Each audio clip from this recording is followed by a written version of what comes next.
Good morning, children. Today's topic is how to tell wild animals. This poem is written by Carolyn Wells. Now, Carolyn Wells, she was famous for books based on mystery, for stories for children, and humorous verses, humorous poems.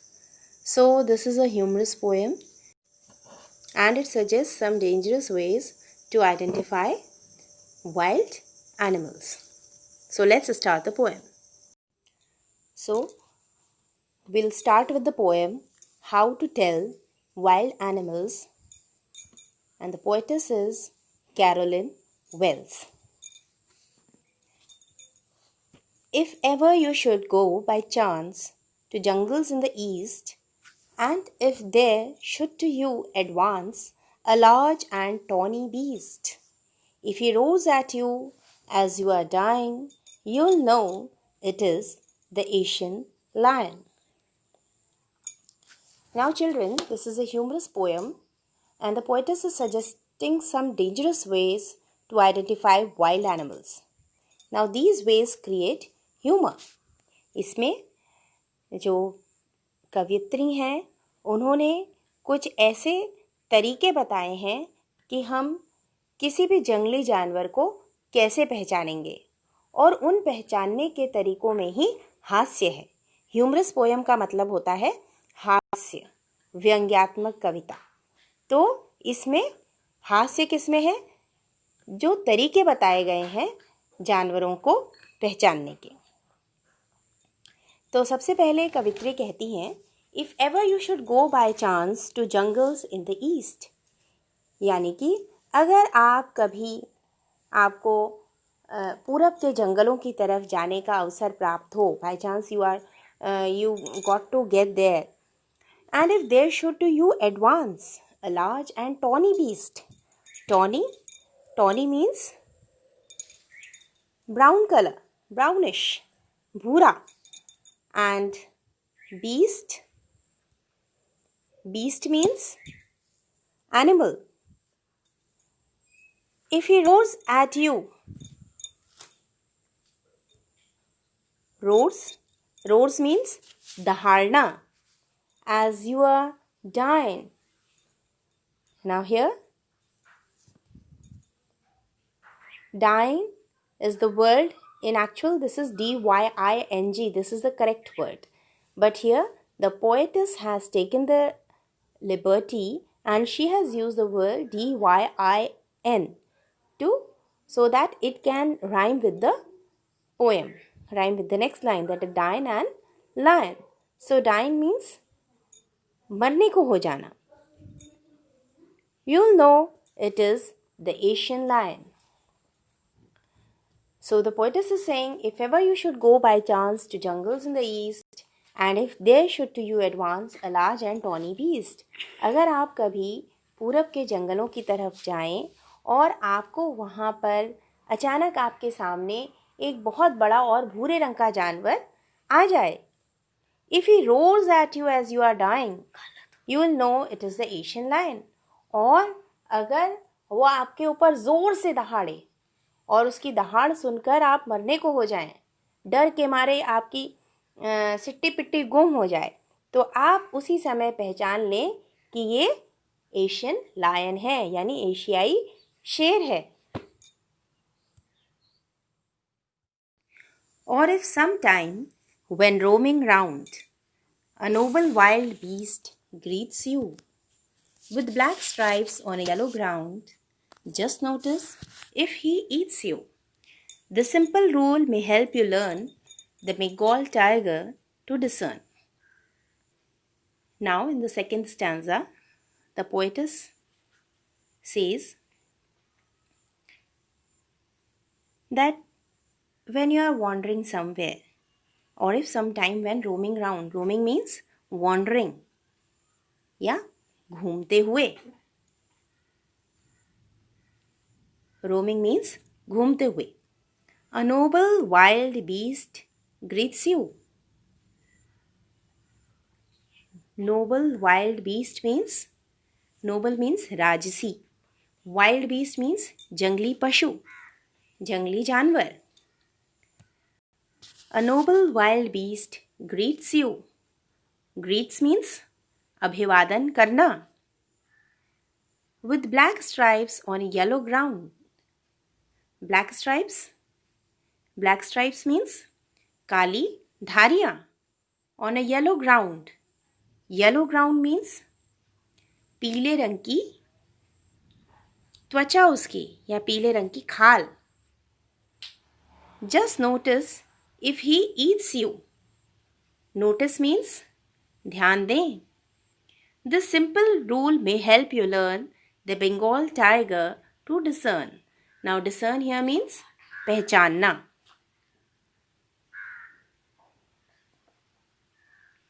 या distinguish, to distinguish या पहचानना।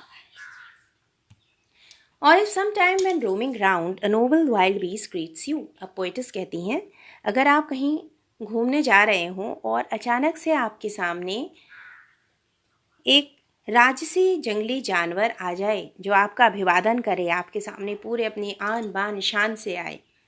With black stripes on a yellow ground, उसकी पीले रंग की आप खाल देखिए और अगर उसकी खाल में काली काली धारियां बनी हैं तो आप झट से समझ जाएंगे कि ये कौन सा जानवर है।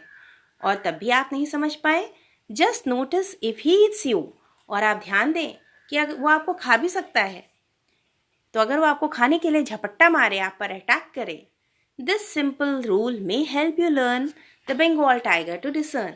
तो ये छोटा सा एक रूल है या नियम है जिससे कि आप उस जानवर को पहचान सकते हैं।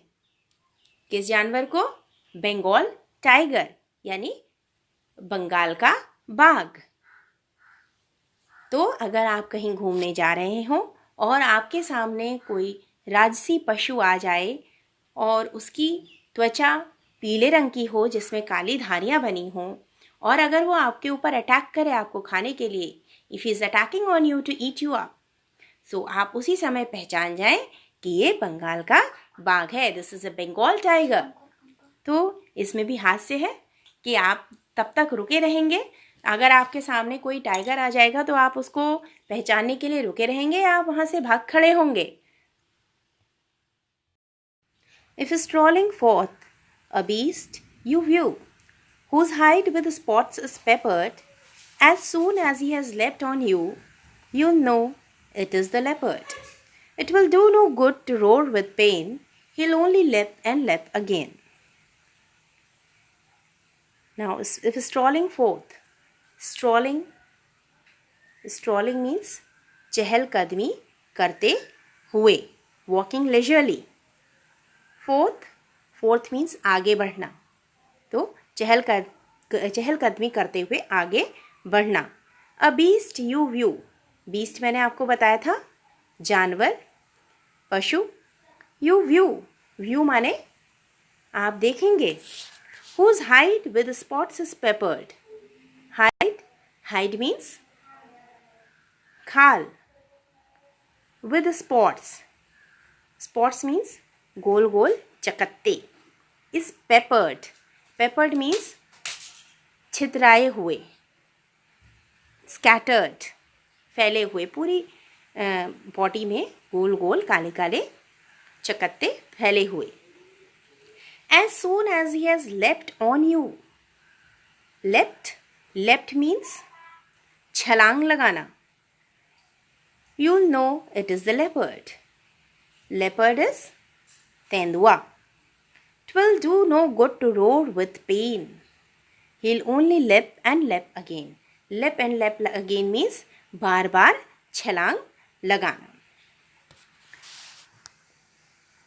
Now children, the poetess is saying, if strolling forth a beast you view, अगर आप आगे चल रहे हैं, चहलकदमी करते हुए आगे बढ़ें कहीं जंगलों में, और आपको एक जानवर दिखाई दे जाए अचानक से, whose hide with spots is peppered, जिसकी जो बॉडी हो कैसी है, पूरी की पूरी उसकी खाल में गोल गोल काले रंग के चकत्ते स्कैटर्ड हैं, फैले हुए हैं। As soon as he has leapt on you, और आप तुरंत ही पहचान जाएंगे ये कौन सा जानवर है जैसे ही वो आपके ऊपर छलांग लगाएगा. You will know it is the leopard. तो आप समझ जाएंगे कि ये एक तेंदुआ है. It will do no good to roar with pain. और वो दहाड़ेगा नहीं बल्कि क्या करेगा, he'll only leap and leap again. वो आपके ऊपर केवल बार बार छलांग लगाएगा. तो वो दहाड़ेगा नहीं बल्कि बार बार छलांग लगाएगा. तो आप समझ जाएंगे कि ये एक तेंदुआ है. अगर आगे बढ़ते हुए आपको एक जानवर दिखता है जिसकी पूरी खाल में गोल गोल चकत्ते फैले हुए हैं काले रंग के, और जैसे ही वो आपके ऊपर छलांग लगाए तो आप तुरंत समझ जाएं कि ये तेंदुआ है. और आप उस समय, और अगर आपको अभी भी कुछ डाउट है, कोई शंका है, तो आप 2 सेकंड की बात और है, वो आपके ऊपर फिर से बार बार छलांग लगाते रहेगा और आप तुरंत समझ जाएंगे कि ये एक लेपर्ड है, तेंदुआ है. तो इसी में हास्य है कि आप उसके छलांग लगाने तक के लिए रुके रहेंगे या वहाँ से भाग जाएंगे.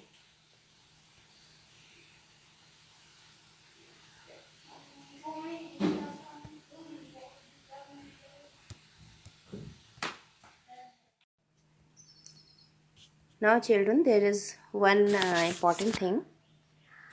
Here LEPT, leapt, LEP, leapt, LEP, leapt. These words are repeated.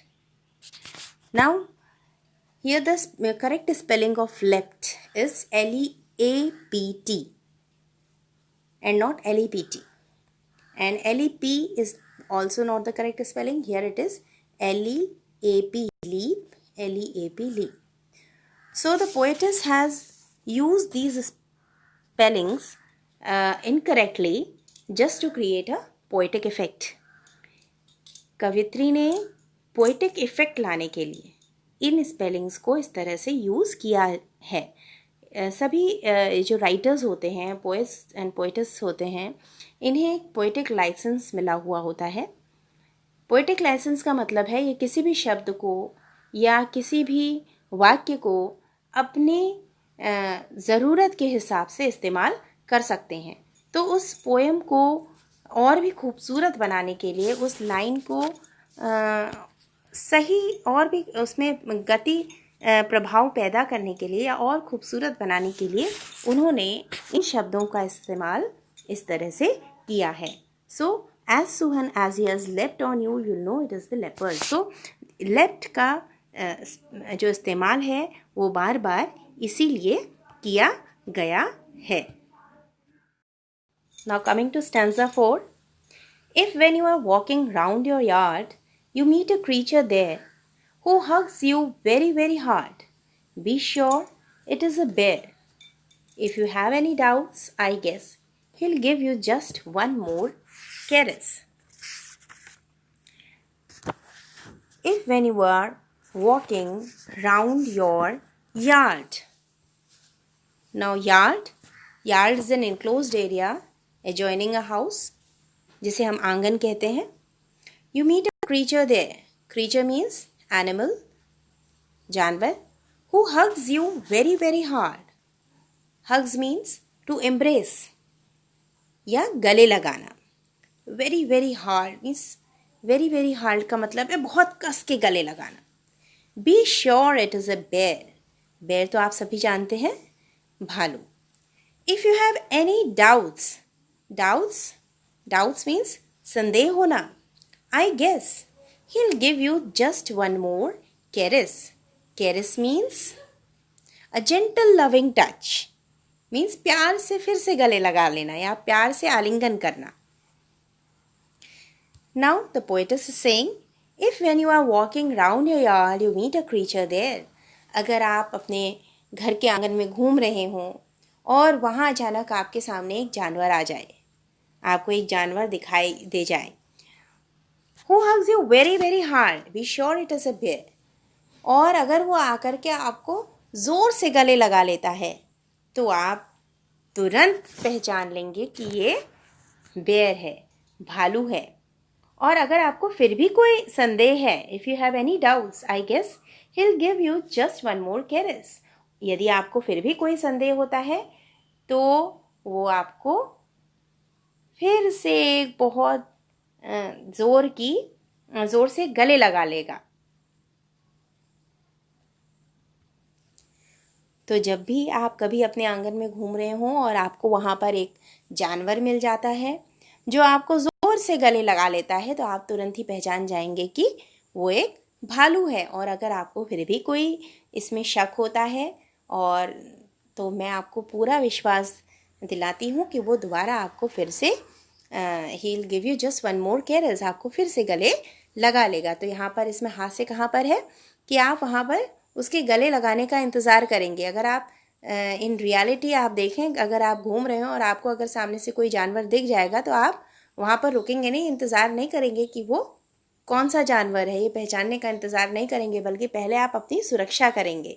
तो यहाँ इसी चीज़ में हास्य है कि कवयित्री कहती हैं कि आप वहाँ पर रुकिए और देखिए कि ये कौन सा जानवर है, उसके गले लगाने का इंतज़ार करिए, उसके हमला करने का इंतज़ार करिए।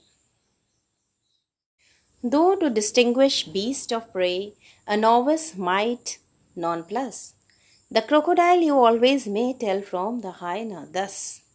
Hyenas come with merry smiles, but if they weep, they are crocodiles. Now the important words and meanings. Though to distinguish. Distinguish means पहचानना. Beast of prey. Beast of prey means wild animals who kill other creatures for food. शिकारी पशु. A novice might nonplus. Novice here is a person who has got a new job. नौसिखिया. Might nonplus. Nonplus means be puzzled, be confused, या जो हतप्रभ रह जाए. The crocodile you always may tell from the hyena thus. Crocodile आप सभी जानते हैं, घड़ियाल, मगरमच्छ. हाइना को कहते हैं हम लकड़बग्घा. Hyenas come with merry smiles, but if they weep means रोना, they are crocodiles. So here Though to distinguish beast of prey, a novice might nonplus. तो एक नौसिखिया कौन होता है? जो नया नया अपने किसी काम में गया होता है और वो बहुत कंफ्यूज्ड होता है कि मैं क्या करूं और क्या नहीं करूं, तो उसे हम नौसिखिया कहते हैं. तो इधर जो कवित्री हैं वो नौसिखिया किस उसमें कह रही हैं? ये कह रही हैं कि अगर कोई नौसिखिया जो अभी नया सीख रहा है जानवरों को पहचानना, तो though to distinguish beast of prey a novice might nonplus. तो किसी भी शिकारी जानवर को पहचानने में एक नौसिखिया, अ नोविस, वो नॉनप्लस हो सकता है. नॉनप्लस मीन्स असमंजस में हो सकता है, पजल्ड हो सकता है, कंफ्यूज्ड हो सकता है. The crocodile you always may tell from the hyena thus. तो कवित्री बताती हैं कि हम मगरमच्छ और लकड़बग्घे में कैसे अंतर करेंगे, कैसे हम उन्हें पहचानेंगे. Hyenas come with merry smiles. तो जो लकड़बग्घे होते हैं वो हंसते हैं, उनके चेहरे पर हमेशा एक हंसी होती है. और मगरमच्छ क्या करते हैं? But if they weep they are crocodiles. और एक मगरमच्छ हमेशा रोते हैं. तो अगर वो रो रहा है तो वो मगरमच्छ है, और अगर वो हंसता हुआ दिख रहा है तो वो एक लकड़बग्घा है.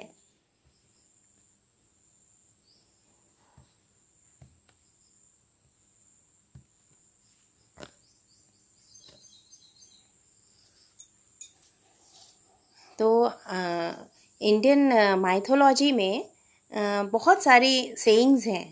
There are so many sayings about animals in our mythology, जिसमें कि कहा जाता है, घड़ियाली आंसू सुना होगा आपने, घड़ियाली आंसू बहाना. यानी कि जब भी कोई फेक रोता है, बनावटी रोता है, असली में उसे रोना नहीं आ रहा है लेकिन वो बनावटी आंसू हैं, तो हम उसे कहते हैं कि वो घड़ियाली आंसू बहा रहा है. है ना। और इसी तरीके से जो हाइना होता है, hyena has a perfection to imitate a man's laughter. किसी भी इंसान की हंसी को वो बहुत ही आसानी से इमिटेट कर लेता है, यानी कि उसको तुरंत कॉपी कर लेता है और वो वैसे ही हंसता है। तो इसीलिए इन्हीं सेंस को यूज़ करते हुए कवित्री ने कहा है कि अगर वो एनिमल हंस रहा है तो वो हाइना है, और अगर वो रो रहा है तो वो क्रोकोडाइल है। One more piece of information in this, children. A novice might nonplus. Now this line is written incorrectly. If we write it correctly, we'll write it as a novice might get nonplus. Grammatically, this is the correct line. But here it is written as a novice might nonplus. So in the poem, this incorrect line is, it seems better. Why? Because it helps in maintaining the rhythm of the poem. So again, what I have told you before, that is poetic license. So here the poetess has taken that liberty to use that line in her own way. तो यहाँ पर कवित्री ने इस line को अपनी तरीके से use करते हुए लिखा है, जिससे कि ये कविता में लय बनाए रखे। अगर हम इसमें वो बीच में दो to distinguish beasts of prey, a novice might get nonplussed, the crocodile you always may tell from the hyena, दोस्तों ये लाइन तब राइम नहीं कर रही है, लय नहीं बना रही है। लेकिन अगर इन्होंने इसको अपनी तरह से यूज़ किया है, a novice might nonplus, तो इधर ये नॉन आपका 10 के साथ राइम कर रहा है, ठीक है, इसके साथ लय बना रहा है। इसीलिए इस पंक्ति को, इस लाइन को इनकरेक्टली लिखा गया है। The true chameleon is small, a lizard sort of thing. He hasn't any ears at all, and not a single wing. If there's nothing on the tree, 'tis the chameleon you see. Now we move on to the next stanza, that is the stanza 6 of the poem. The true chameleon is small. Chameleon हम कहते हैं गिरगिट को. It is a kind of reptile. Okay, it is a गिरगिट. A lizard sort of thing. Lizard आप जानते हैं, छिपकली. He hasn't any ears at all and not a single wing. If there's nothing on the tree, it is the chameleon you see. अब इसमें poet's बताती हैं कि जो कैमिलियन होता है, यानी जो गिरगिट होता है, वो छिपकली की ही तरह दिखता है, लेकिन छिपकली से थोड़ा सा छोटा होता है। छिपकली की भांति छोटा जीव होता है और काफ़ी कुछ छिपकली से मिलता जुलता है। इसके कान नहीं होते हैं। He hasn't any ears at all and not a single wing. और इसके पंख भी नहीं होते हैं। And if there is nothing on the tree, it is the chameleon you see. और अगर आपको ऐसा लग रहा है कि इस पेड़ पर कुछ नहीं है, तो वहाँ पर एक गिरगिट ज़रूर होगा, क्योंकि आप जानते हैं गिरगिट रंग बदलता है, तो जिस भी जगह पर जाता है वो उसी चीज़ का रंग अपने ऊपर ले लेता है। यानी कि अगर वो पेड़ के ऊपर बैठा है तो वो भूरे रंग का हो जाएगा। ऐसा गिरगिट क्यों करता है? अपने को बचाने के लिए, अपने को शिकार होने से बचाने के लिए, ताकि वो किसी जीव का शिकार ना हो जाए। इसलिए वो जिस जगह पर बैठता है वहीं का जैसा उसका रंग हो जाता है, जिससे कि उसे कोई देख ना पाए।